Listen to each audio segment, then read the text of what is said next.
Hello hello বন্ধুরা, সবাই কেমন আছো? আশা করি ভালো আছো। দিনটা কোনো একটা ছুটির দিন ছিল। যে দিনটা শুরু হয়েছিল একরাশ মন খারাপ নিয়ে। মায়ের শরীরটা সেদিন খুব খারাপ ছিল, তাই এমনিই ছুটির দিনে রান্নার দায়িত্ব, ঘর সংসারের দায়িত্ব আমার থাকে। আরও যেন দায়িত্ব বেড়ে গেল মাকে টেক কেয়ার করার।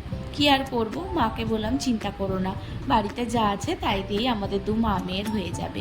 তাই তাড়াতাড়ি সাত সকালেই আগে উঠেই ভাতটাকে বসিয়ে দিলাম, তার কারণ মাকে নিয়ে একটু ডাক্তারখানা যেতে হতো।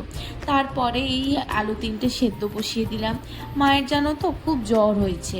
এই বর্ষাকালে মনে হয় ফ্লুটা সবারই হচ্ছে। সবাই একটু ভালো থেকো, সুস্থ থেকো।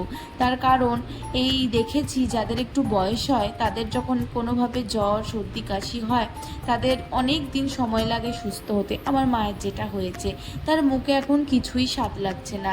যতই একটু ভালো করে ঝাল করে দিচ্ছি, ঝাল দিয়ে রান্না করছি, মাছ ডিম, তার কিছুই ভালো লাগছে না।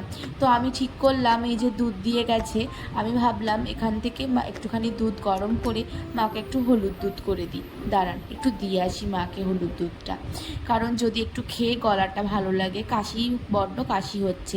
আর এই যে ঝমঝমিয়ে বৃষ্টি পড়ছে, সে কি বলবো, কি বৃষ্টি!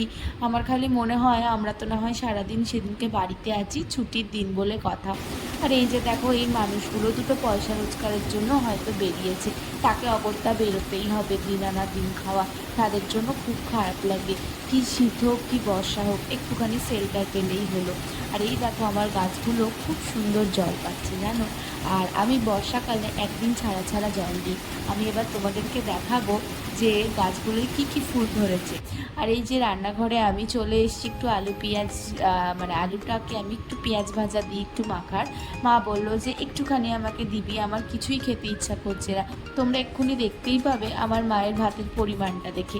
এইটাও বলে তুলে দে। একটা ডিমের পোচ বানিয়েছি, বলে একটুখানি আমাকে দিবি, আমার জন্য আলাদা করে করবি না।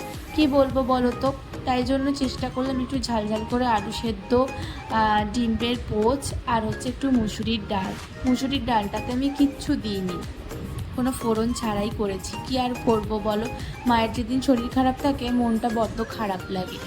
আর আমি তারপরে আমার ভাতটা বেড়ে নিলাম। আর এইভাবেই মা আর মেয়ে মিলে দিনটা আপাতত দুপুরবেলা পর্যন্ত কাটালাম।